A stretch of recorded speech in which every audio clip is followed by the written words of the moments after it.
Hi everyone, we're going to take a look at how to check your Gmail on your personal computer. Now I'm going to talk in a different video about using your phone, so this is going to be mostly if you have a laptop, desktop, or some other device at home where you want to check your work email. We're first going to look at checking your email on a personal device with an internet browser that is not Chrome. So that might be something like Firefox, Microsoft Edge, Safari, or there's others out there.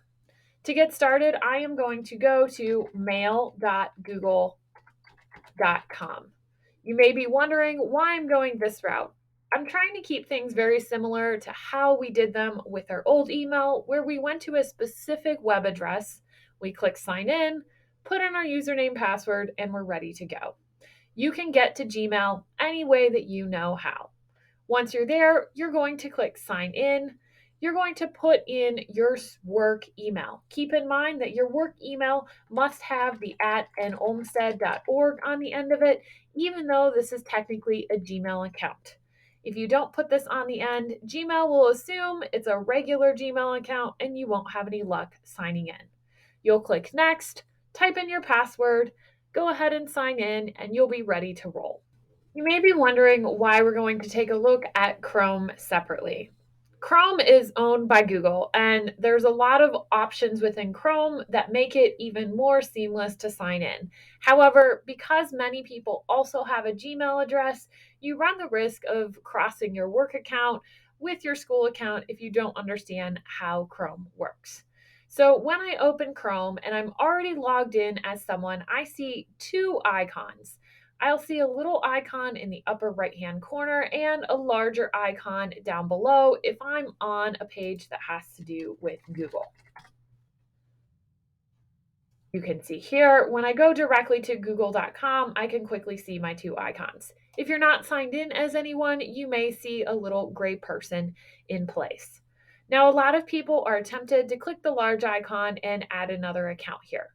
The problem is as you start doing different things in Google, Google becomes a little bit confused on which account you're using because way up here at the top, your browser is still signed in to whatever account is signed in up here.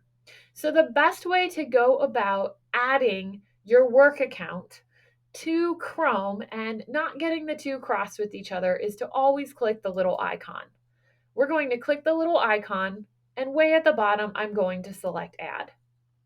Here, I am going to click Sign In and log in with my school account. Once you get signed in, Google is going to welcome you to your new profile. You'll want to click Next. Google is then going to ask you if you want to turn on your sync.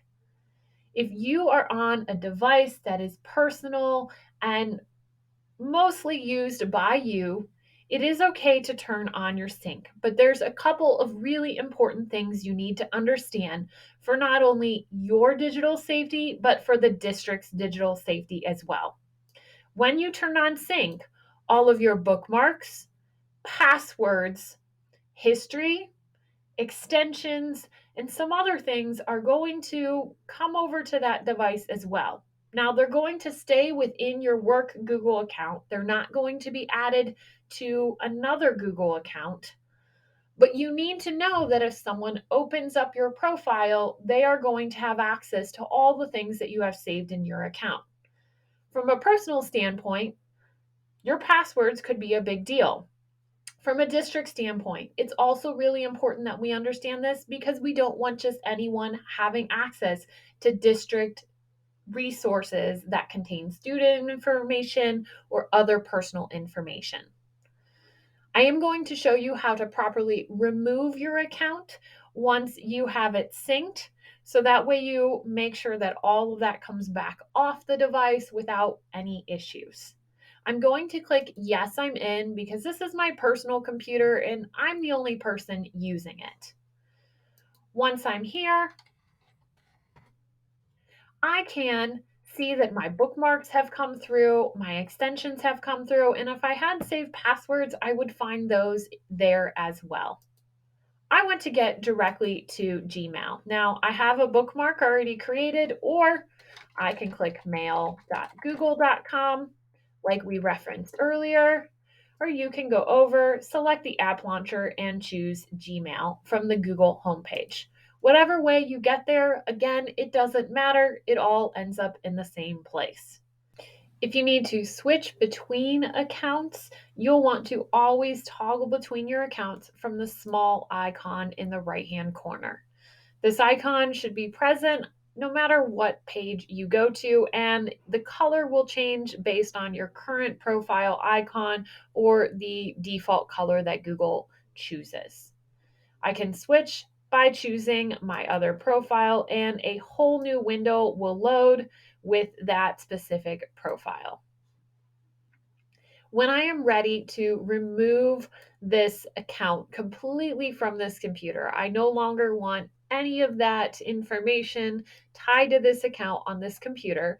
I will click on the small icon, select the gear, hover over, and select the three dots and choose delete. Please note that this is only deleting the browsing data. It is not deleting your actual passwords, bookmarks, and autofill data. That will come through on your other account when you log back in. This only deletes your temporary data. Select delete, and that user has now been removed.